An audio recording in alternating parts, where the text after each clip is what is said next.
Hi guys, it's your favorite Los Angeles realtor, India Nicole, or India Minette, and I'm actually here with a special guest. Want to introduce yourself? Oh yeah. I'm Elizabeth Johnston. I'm a mortgage broker in California and Texas. Excellent. And yeah, so today with this this particular episode, we're just simply going to talk about what, of course, so many of you probably want to know. How is the housing market? And the best part is, because we have a lender here, we're going to actually have it from the real estate side and most importantly, the lending side, which is, again, the whole purpose of this video. But I guess for starters, Elizabeth, so what would you say, like right now, buyers can expect, like once they get pre-approved? Like, what do you think is like the first thing that they can probably expect as far as this market? Buy now. Just buy now. Don't wait for rates to drop because you're gonna overpay for a home and you don't have to. Because if you buy now and then refinance later, you've built the equity. Gotcha. And there's no appraisal waivers. There's no not doing inspections. There's no what else do y'all do out here? So we do inspections, appraisals, because again, I do have one transaction in my build as far as the listing. Yeah. But yeah, I mean, I think that's more so it. Yeah, we just did the inspection appraisal, and then we also did, well, in this particular case with mine, we did like termites and things like that. But that's obviously dependent upon the property. It's not required for every single property. You may not have any issues with termites or things like that. But just, but I guess that'll be part of the inspection too, that they saw termites, and then we obviously had to get that done after the fact. But that's mainly it. Just appraisals and inspections are the most important things, and then anything else would just go from that. Yeah, but you don't have to shorten that time because, like, hey, okay, we'll close in 20 days. You mean contingencies? Okay. Yeah, you don't have to worry about all that stuff because you're like, hey, this is mine. Y'all go do your own thing. And does that make sense? Yeah, of course. Yeah, and that definitely makes sense. So as far as like myself, like I am working with some buyers as well. So hypothetically, one has already reached out to somebody to get pre-approved. My other buyer has not yet, which we're working on, but you know how y'all buyers are. But yeah, so like I said, so I know she's interested in, of course, in a single family, possibly a condo, because as we know out here, the California market in the Los Angeles area is not the cheapest, but it's also not the most expensive either, which is great because like you definitely have your in betweens, like you have your super pricey single families, or you have your maybe like not that badly priced single family, but it's for sure gonna need some work. Or you can always get like a decent condo that may have been remodeled for, of course, a much cheaper price. But of course, again, it's going to be that HOA. So I guess in this case, let's talk about like the first-time homebuyer programs. Like I said, because my buyer, the one who hasn't been approved yet, it's going to be their first time buying ever. So based off of your experience, what programs are out right now? I think that would be great for first-time homebuyers. So if you're struggling to get the down payment for the 3.5%, you could go for a down payment assistance program, which would give you 3.5% forgivable or repayable.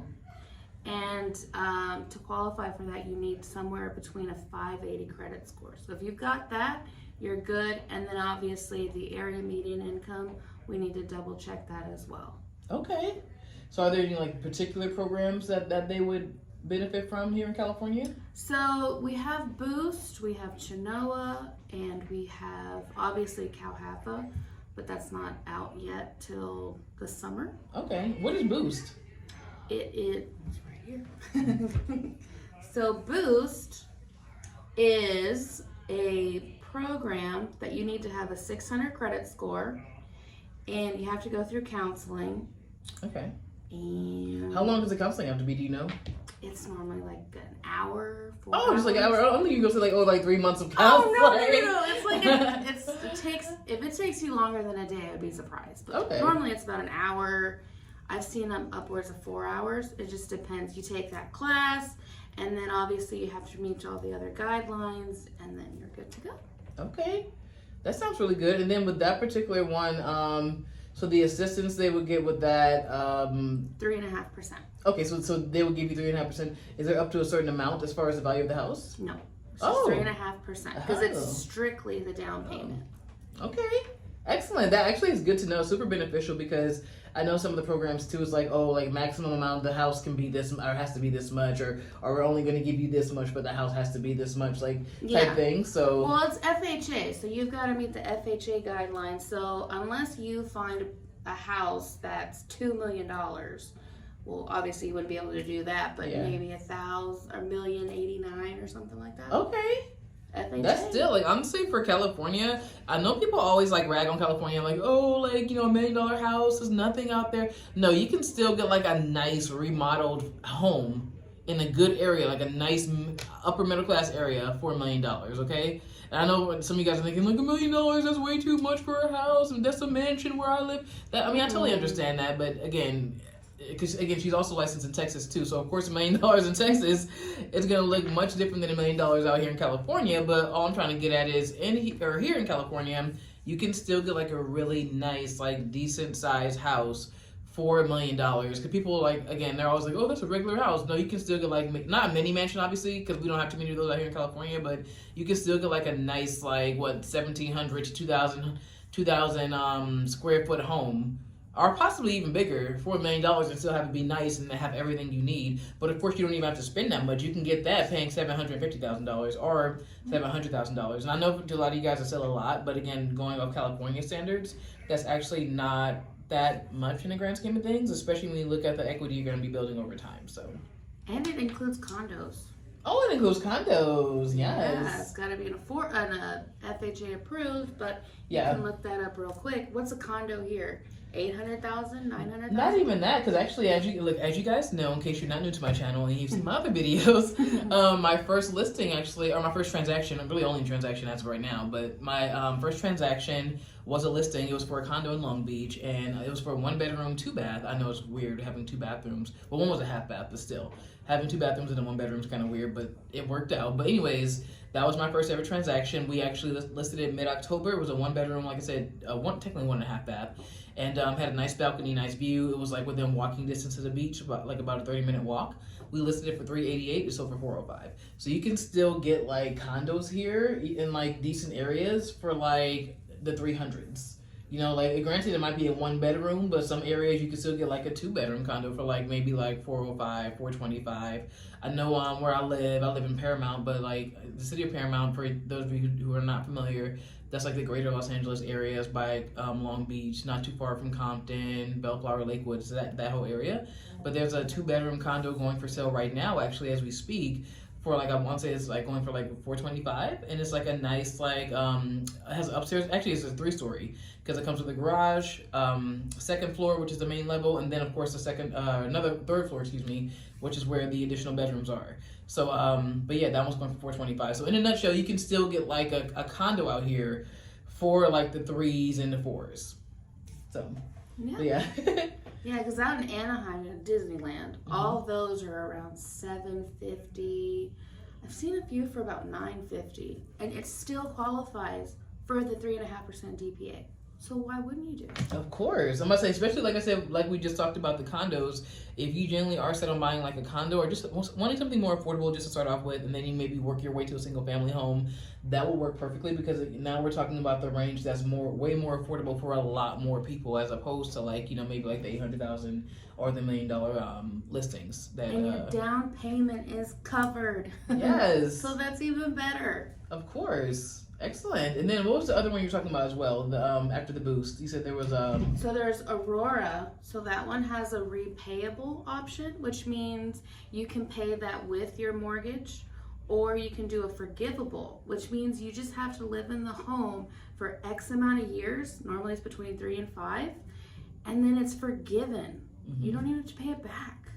So why wouldn't you take that? That's true. And I must say, so the fact that it's forgiven, and I know, of course, that's very self-explanatory, but for those of my viewers maybe who are like kind of questioning it, so when you say forgiven, you mean completely like wiped out, like they do not have to pay You're back like, at all. who's this? I don't know. So let's say hypothetically this one was 5 years. You live in the home for 5 years. It goes as a silent second mortgage.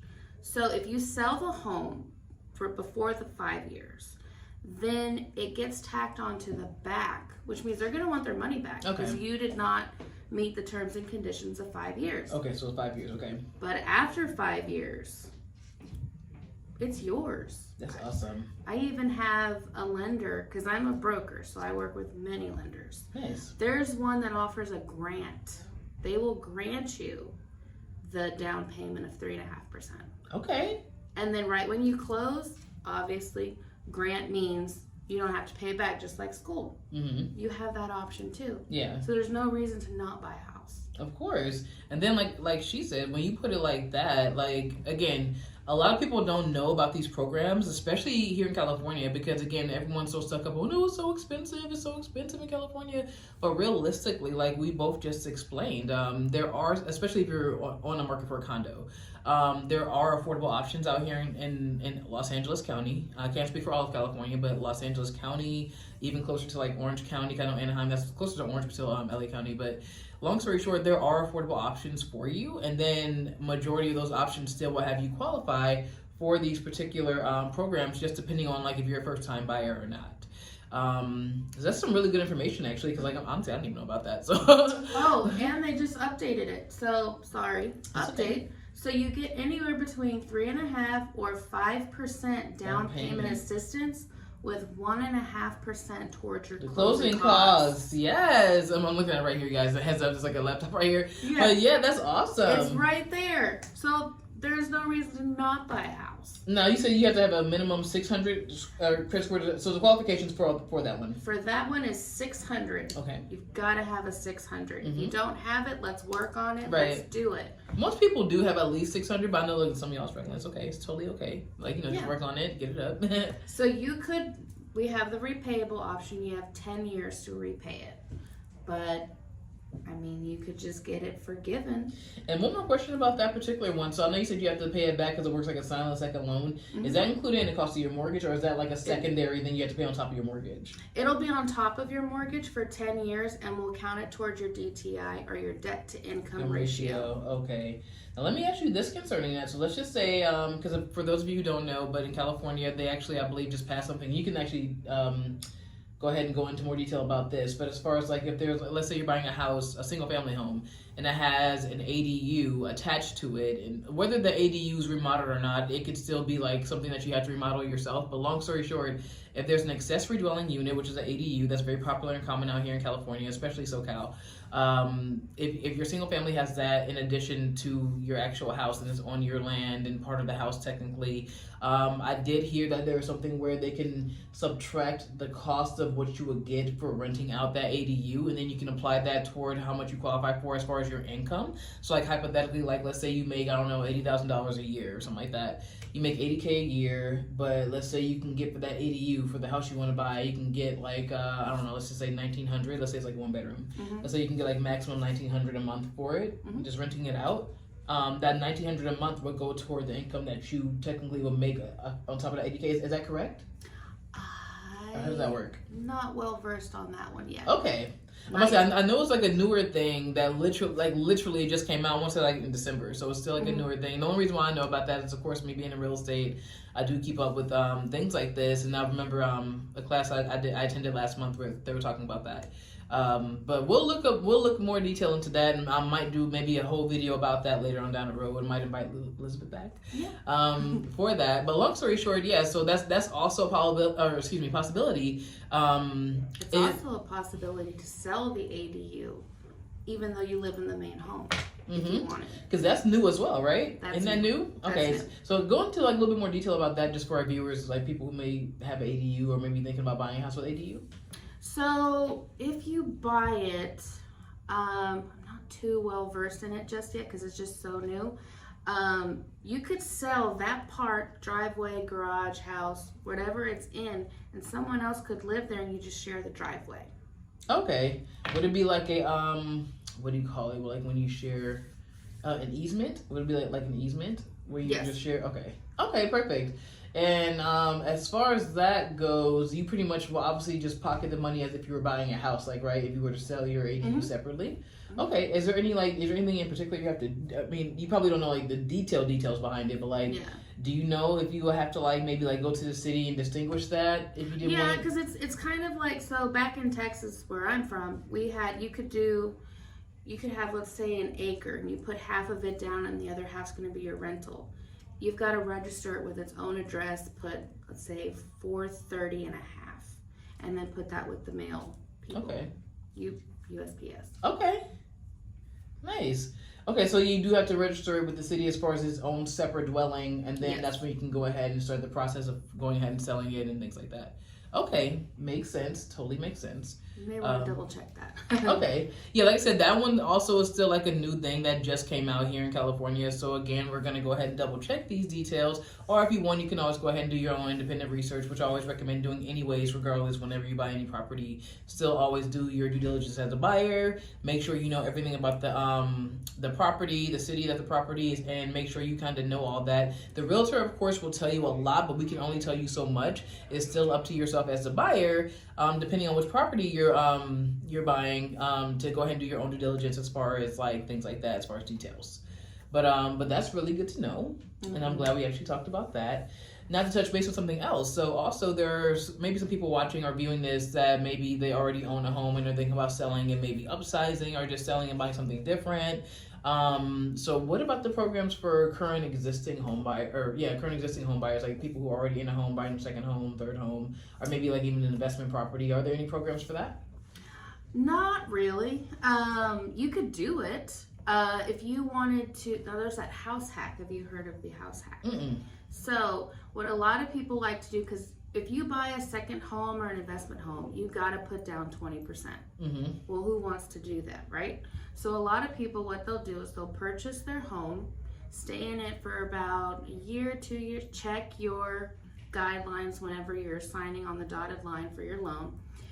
Then they'll move to another one and say, oh, this is my primary. I'm going to rent this out.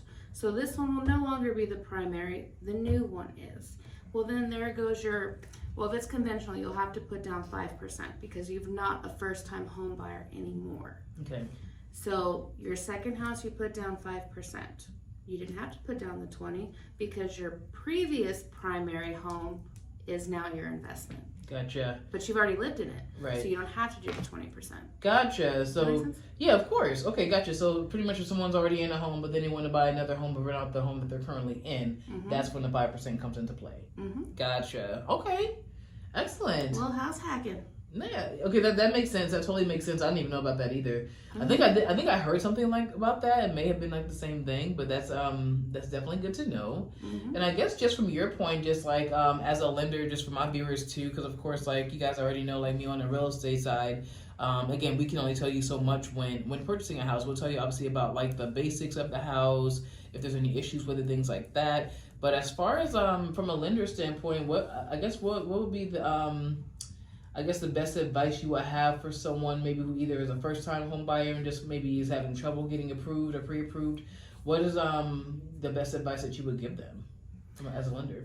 Make sure that your credit cards are below, your entire usage for all of them is below 30%. That's what gets everybody, is those credit cards. So keep your utilization low. Keep your if you're buying a car or your friend's like, hey, coastline for me, don't do it, because we're going to have to include everything into your debt and to see if you can even afford the home. Because there's limits. So if you're trying to buy within the next year, focus on you. Be selfish. Be selfish. Hey, I want you to help pay for this. Give me $1,000, I'll pay you back. No. Be selfish. You want that house, you need to be selfish to get it. Yep.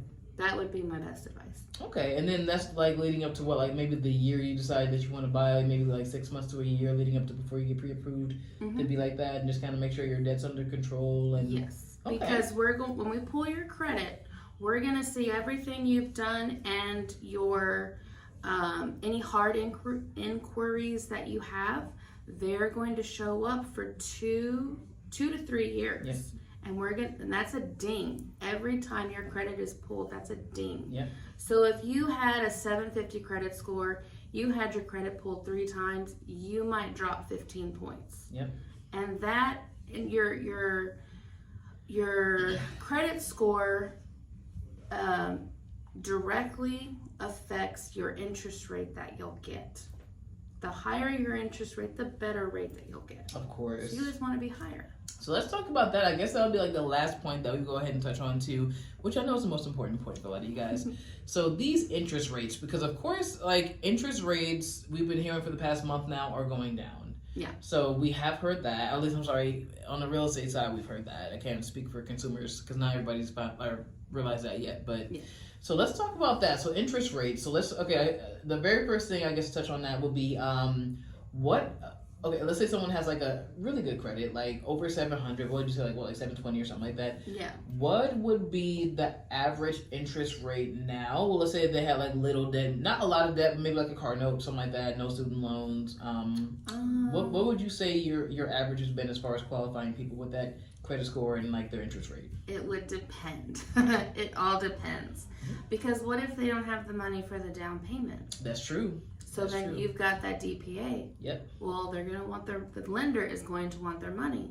It just depends. Okay. What's the rate? I guess, okay. In the last week or so, what's like the most consistent rate you've been seeing in the past week just from qualifying people? I pre-approved somebody for 6.5%. Okay.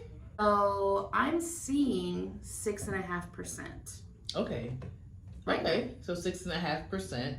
That's actually not bad considering that literally just last year people were being approved for what, like 7.5, 8. Mm-hmm. Yeah. So okay. And that's of course for people with good credit, you would say, or they had a really good credit score. They were upper 7s. Okay, yeah, so yeah, definitely up there. Okay, and let's just say, because for example, some of the programs you talked about before for first time home buyers, yeah. I know like you mentioned that. Fun fact.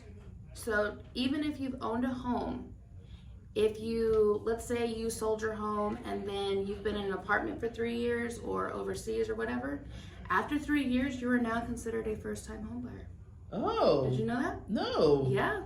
I didn't know that. Okay. Yep. So that's also a little loophole for you guys. I did know that because actually, you know what? I did hear that. I just wasn't sure of the qualifications as far as what would be considered a new home buyer. But 3 years. Okay. So you guys heard that. But I was gonna say too, just regarding as far as like interest rates. Oh yeah, I'm sorry, the programs. So I know you said for some of the programs that you have to have minimum 600 credit score to qualify for some of them. Mm-hmm. Hypothetically, I know you can't. I know it depends the interest rate. Mm-hmm. But let's just say in the best case scenario, the person has a let's just say like 650 credit score. Mm-hmm. So 650. They have no down payment at all, but they only have they have very minimal debt. Mm-hmm. So can you estimate like maybe what their interest rate would be? Just estimate. I know it can be, obviously it's not gonna be exact. Yeah. Each person's different, but yeah. So let's say hypothetically every rate right now was 6.5. That was the big thing for the first cut. You might be looking at 7. Okay. Maybe, which still isn't bad, given that you're not putting a lot of money out up front, just your closing costs, but not your down payment. Gotcha. So that's the trade-off. If you do the down payment, you'll pay a higher interest rate. If you've got all your ducks in a row, you'll get that 6.5, 6, whatever it goes down to. Okay. All right. Then that sounds good. Okay. And so I think I answered like a lot of people's questions too. And for those of you who are actually wanting to use Elizabeth or just kind of like pick her brain a little bit more, get a little bit more information for yourself in particular, I am gonna have her information down below, so you can always go ahead and click on that. I'm gonna have her contact info there, and of course mine is always gonna be there just because. Oh, yeah. But I guess like any remarks you want to leave like my viewers with as far as lending? Don't be scared. My best advice for you, especially since we know the interest rates are dropping, which means a bunch of buyers that didn't buy, they're coming in and they're coming in hot. If you can afford the payment now, do it. Because what's going to happen when you refinance, it's going to get lower because your equity is going to grow because everyone's going to start overpaying. Mm-hmm. That house that was from California standards, $700,000 might shoot up to $800,000. Mm-hmm. Well, guess what? You already got the home. That equity just built up. You're done. Mm-hmm. And then for the record, I've literally seen that happen. I've been keeping up with the market for the past year and a half now, since 2022, like regularly keeping up with the prices. And like she said, that actually literally happened in an area not too far from where I live, but there's a particular house. It was a new construction. It sold for, I believe, like a little over 700,000 in 2022. It was just listed again on the market a year later. I'm not sure of the reason why. I'm not the listing agent, but this particular house was listed again the following year for $799, and I think is currently pending sale. So, like she said, like if you wait, that house will literally shoot up an additional $100,000. Now, granted, that's not really the best case scenario because this person obviously didn't wait. They just ended up selling a year later. They obviously didn't wait. But I'm just saying, like, hypothetically, like, if you would have waited, that could have happened with another house to where maybe someone bought it for a lower amount, then they realized, hey, I actually want to move out of state or something like that, or whatever reason why they're selling, and then it's now $100,000 more. Whereas had you bought that house, you would have paid the $700,000 and still been in it for X amount of years, or maybe even for the rest of your life. And your payment would have been lower. Yeah. Than what it is for this one that went up $100,000. Yeah, exactly, a lot lower. And then let's say you went conventional. You got a conventional loan. Once you hit that 20% equity, that PMI drops off. Mm-hmm. Which means that might lower your payment another $100, $200. And the PMI, for those who don't know, is private mortgage insurance. And that you have to pay if you do not put 20% down. Yep. So if you're not putting at least 20% down, that is going to be required for just about all lenders, right? All lenders require that. Okay. Yeah. Okay. Yep. Good to know. Alrighty. Well, guys, it's been super fun. And again, I'm going to have both of our information down there below. So again, if you need a realtor, you're in the Los Angeles area, even like the Orange County area, of course, definitely hit me up, or if you just have questions just regarding real estate. But again, if you have questions just regarding lending, or if you have your personal situation that you want a lender's information on, of course, you can always reach out to Elizabeth. She can go ahead and run some numbers for you guys. And she is great about following up and keeping in contact, which is why I invited her here on the show. So yeah, I bug a lot. In a good way though, like obviously, like people like her, we want to bug us because they kind of keep us like on track. Like, okay, girl, like let's go ahead and get you going with this lending. Like, where are we at right now? Like, you know what I mean? Like, where's your FICO score right now? Like, you know, can we get you something lower? Yeah. Yeah. So, but yeah, we have that, and yeah, if you guys have any questions, like I said, for myself or for her, just feel free to reach out. And until next time, happy buying and selling. Peace. Bye.